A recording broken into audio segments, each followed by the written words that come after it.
تاریخ سلجوق سلطنت پہلا حصہ۔ ترکستان میں ترک قوم دو حصوں میں تقسیم تھے، ایک وہ جو سابقہ مذہب پر تھے یعنی غیر مسلم ترک، اور دوسرے وہ جو مسلمان ہو گئے تھے۔ جو مسلمان ہو گئے تھے انہیں ترک الایمان کہتے تھے۔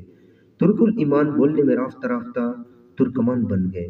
ترکمان ترکستان کے مغربی حصے مور انہر میں آباد تھے، اور غیر مسلم ترک ترکستان کے مشرقی حصے دریائے سیخون سیر دریا کے اس پار آباد تھے۔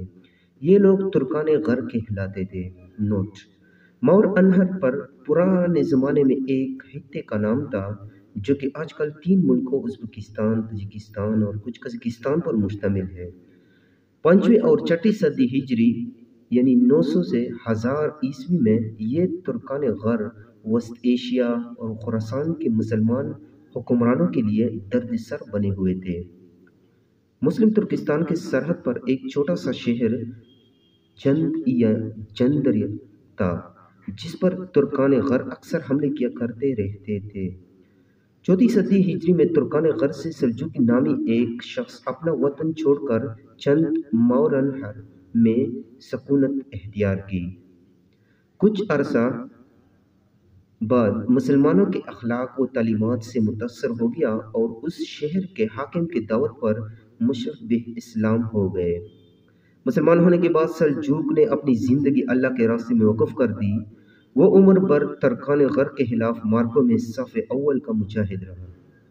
ترک قوم بہادروں کی بہت عزت کرتی ہے۔ سلجوق کی شجاعت اور دلیری اس کی سرداری کے لیے کافی ہو گیا۔ وہ اپنے علاقے کے ترکوں کا سردار بن گیا۔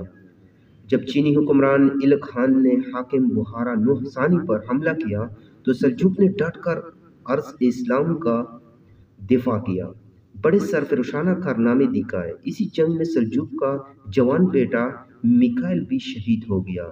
میکائل سے 2 کم سن بچے چوغری بیگ اور تورل بیگ رہ گئے۔ سلجوق نے اپنے پوتوں کی نہایت سخت تربیت کر دی۔ شجاعت و قیادت کے وہ سارے گر سکھا دیے جو ایک عظیم الشان فتح کے لیے لازم ہوتے ہیں۔